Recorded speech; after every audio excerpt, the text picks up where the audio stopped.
তুলতে এই বাংলাদেশে মাজলুম জননেতা জনাব এটিএম আজহারুল ইসলামকেও মুক্তি দেওয়া হোক। এই কারা চান দেখি লিল্লাহে তাকবীর।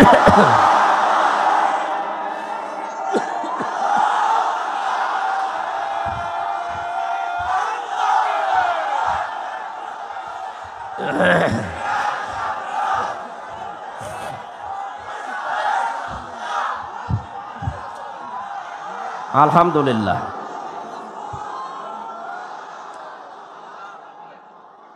এই কথা বোঝা লাগবে, এ মুক্তি আমি এমনিতে চাইনি। কোরআনে কারিমের সূরা ফাতাহ 18 নম্বর আয়াতের তাফসীর আমি আজকেও পড়ছিলাম।